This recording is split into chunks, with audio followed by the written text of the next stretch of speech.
Synergies కార్మిక కుటుంబాల ఆకలి పోరాటం. మా భర్తలకు జీతాలు ఇచ్చి మా బిడ్డల ఆకలి తీర్చండి. గేటు ముందు పిల్లలతో వంట వార్పుతో కుటుంబాలతో నిరసన. విశాఖ గాజువాక దువ్వాడ విఈపీజెడ్లోని సినర్జీస్ కార్మికుల కుటుంబాలు కంపెనీ ఎదుట వంట వార్పుతో నిరసన కార్యక్రమం. గత 45 రోజులుగా జీతాల బకాయిల కోసం సమ్మె చేస్తున్న కార్మికులు ఈరోజు భార్య బిడ్డలతో గేటు ముందు బైఠాయించారు. సగం నిండిన గంజి అన్నం, ఖాళీ ప్లేట్లతో పిల్లలను తెచ్చి నిరసన తెలిపారు.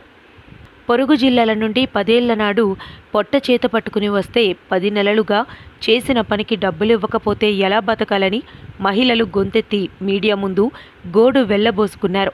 స్కూల్ ఫీజులు, ఇంటి అద్దెలు బకాయి పడి అవమానాలు ఎదురవుతున్నాయని, ఉప్పు కూడా అప్పు పుట్టక పిల్లలకు అన్నం పెట్టలేని దుస్థితికి కంపెనీ నెట్టిందని మహిళలు ఆవేదన వ్యక్తం చేశారు.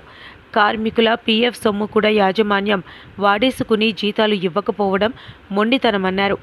కూటమి పెద్దల అండ ఉందని, జేసీఎల్ ఆదేశాలను సైతం లెక్క చేయకుండా కార్మికులను రోడ్డుకు నెట్టిందని విమర్శించారు. ఈ కార్యక్రమంలో కార్మికులు, మహిళా కార్మికులు, పిల్లలు, సిఐటియుసి నాయకులు పాల్గొన్నారు. మహేష్ అండి. నేను 18 సంవత్సరాల మంది ఈ కంపెనీలో చేస్తున్నాను. కనీసం 5.5 జీతాలు మాకు పెండింగ్లు ఉన్నాయండి. కానీ మేము బోనస్ల గురించి కానీ ఇంకే ఇంక్రిమెంట్ల గురించి ఏవి ఆశపడలేదు, జీతాల గురించి ఆశపడుతున్నాం. కనీసం యాజమాన్యం కూడా ఇప్పుడు వచ్చి ముందుకు రాలేదండి. కనీసం 45 రోజులు అవుతుందండి మేము నిరసన కలిపి. కనీసం ఎమ్మెల్యే గారి దగ్గరికి వెళ్ళాం, ఎంపీ గారి దగ్గరికి వెళ్ళాం, కలెక్టర్ గారి దగ్గరికి వెళ్ళాం. ఎవరు కూడా మాకు పట్టించుకోలేదండి. రేపు నడుచుకుని వస్తారండి. కనీసం అందరూ కలిపి, ఎందుకంటే ఎంపీ గారి దగ్గరికి వెళ్తే 600 మంది కుటుంబాలు రోడ్డు మీద పడిపోయి ఉన్నాయని చెప్పండి. 600 మంది కుటుంబాలు రోడ్డు మీద పడిపోయి నాకేంటి అన్నారండి. ఒక ప్రజాప్రతినిధి అయ్యింది అలాగ అనొచ్చండి. మాకు ఎవరు న్యాయం చేస్తారండి? ఎమ్మెల్యే గారికి వెళ్ళి పట్టించుకోవట్లేదు. కనీసం ఈ 600 మంది కూడా మనుషులు కాదా, జనాలు కాదా, వర్కర్స్ కాదా? వాళ్ళకి ఓట్లేసి గెలిపించట్లేదా? దయచేసి మాత్రం 600 మంది ఇంటూ 4, 3 వేసుకోండి. అంటే 2400 మంది ఉన్నారండి. ఇంటెద్దులు కట్టలేక, పిల్లలు చదివించలేక చాలా ఇబ్బంది పడుతున్నాండి. మీ పండుగలు కూడా దీపావళి కానీ నాగుల చదువు కనీసం చేసుకోలేదండి. ఎందుకంటే మాకు డబ్బులు లేవండి. 2 నెలలు పెట్టి, 2 నెలలు 3 నెలలు పెట్టి ఎవరైనా అద్దె కొంపలు ఉంటే వాళ్ళకుంటారు. 5 నెలలు పెట్టి రెంట్ అయిపోతే ఎవరైనా వాళ్ళకుంటారండి. పిల్లలు ఏదేదో చదివించాలో అనుకున్నాం, కానీ ఆ చదివించాలంటే డబ్బులు ఉండాలండి. కనీసం మేడం కూడా ఇప్పుడు వచ్చి కనీసం మీరు ఏం చేస్తారో బాగు అని రావట్లేదండి. కలెక్టర్ కూడా ఎవరు కూడా గవర్నమెంట్ సైడ్ కూడా అధికార పార్టీ ఏది చెప్తారో చేస్తాను, కానీ మమ్మల్ని ఎవ్వడూ స్పందించలేదు. దయచేసి మాత్రం మాకు లేబర్ ఆఫీస్కి వెళ్ళా, ఎక్కడికి వెళ్ళా మీరేం చేస్తారో చూద్దాం, రేపు చూద్దాం, ఎల్లుండి చూద్దాం అంటారు. కానీ ఎవ్వరు కూడా దయచేసి మాత్రం కలెక్టర్లు ఎందుకు భయపడతారండి? జేసీఎల్ గారు ఎందుకు భయపడతారండి? రాజకీయం మీకు అండంగా ఉందా? ఎవరున్నారు? ఏమైనా మా మేడం గారు ఏమంటారో తెలుసండి, ఒకటే అంటారు, నా దగ్గర డబ్బులు లేకపోతే రోడ్డు మీద 600 కుటుంబాలు ఏమవ్వాలండి? మాకు ఇంకా వేరే గతి లేదండి, సాగు తప్ప ఇంకే గతి లేదండి. తలా 5-10 వేసుకొని ఈరోజు అందరం కలిపి గింజను తింటానండి. గింజను తిన్న ఆవిడకి, మేనేజ్మెంట్కి ఎన్ని చూస్తుండ్రు? కనీసం మేడం గారికి సిగ్గు ఏటి లేదా, పరువు లేదా, ఏటి లేదా? కనీసం మా జీతాలు ఇవ్వమంటానండి. మేము ఎక్స్ట్రా డబ్బులు ఎక్కడికో పిల్లలు వదిలేసి ఉమాన్ వెళ్ళారండి, ఆ జీతాలు లేవు. కనీసం 2 సంవత్సరాలు పెట్టి పిఎఫ్ కట్టలేదండి. మేము అదైనా ఓడుకొని ఏదో చేసుకుందాం అనుకో, ఫీజులు కట్టుకుందాం, పిఎఫ్ కట్టలేదండి. మా బాధలు ఎవరికి చెప్పుకుంటామండి? కలెక్టర్ గారు కానీ, జేసీఎల్ గారు తక్షణమే వచ్చి మా సమస్యను పరిష్కరించాలని మేము కోరుకుంటామండి.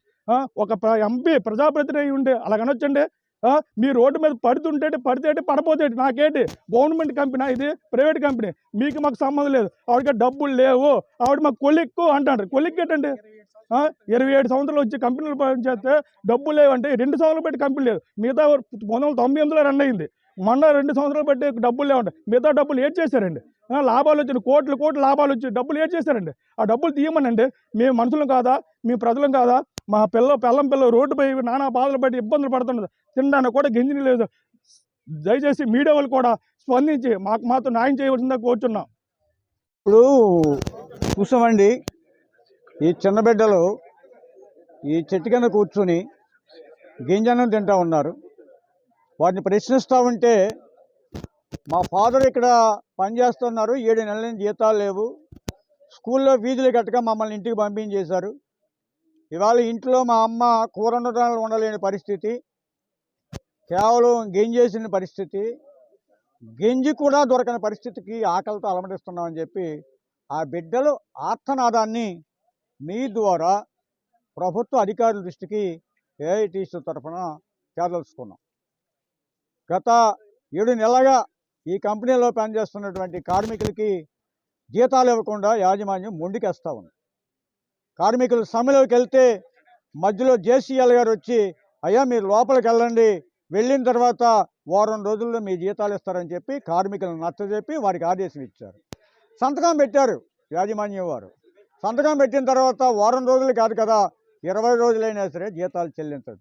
గత్యంతరం లేని పరిస్థితుల్లో మళ్ళీ కార్మికులు రోడ్డు మీదకి వచ్చారు. ఇవాళ మేము అడుగుతూ ఉన్నాం, కంపెనీ యాజమాన్యానికి కనీసం నైతికత ఉండాలి కదా. కాబట్టి చేయించుకున్న పనికి, తీసుకున్న శ్రమకి మీరు జీతాలు చెల్లించాల్సినటువంటి బాధ్యత మీ మీద ఉంది.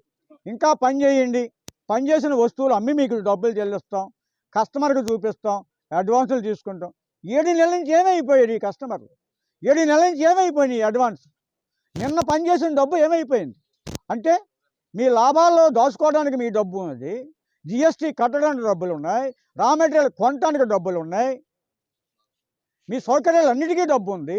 కార్మికుడి జీతానికి మాత్రం డబ్బులు లేవంటే ఇది హాస్యాస్పదంగా ఉంది. ప్రభుత్వ అధికారులు కూడా దీని మీద దృష్టి సారించాలి. కూటమి నాయకత్వం దగ్గరికి మా ప్రతినిధులు వెళ్ళారు, ఏదో ఆశించి వెళ్ళారు. ఆయన వెంటనే ఫోన్ చేసి, ఇది పద్ధతి కాదమ్మా, కంపెనీలకు మేము ఇన్ని సౌకర్యాలు ఇస్తున్నప్పుడు కార్మికులు వేధించడం సరికాదు, జీతాలు చెల్లించమని చెప్పి గట్టిగా చెబుతారని ఆశిస్తే వెళ్తే వీరికి గట్టిగా చెప్తా ఉన్నారు, అవునయ్యా ఆవిడకి డబ్బులు లేవట, వచ్చిన తర్వాత ఇస్తుంది, మీరు పని చేసుకోండి అని చెప్పి ఆయన చెప్తూ ఉన్నారు. ఇది కరెక్ట్ కాదు భరత్ గారు. మీ తాతగారిని కూడా మేము చూసాం.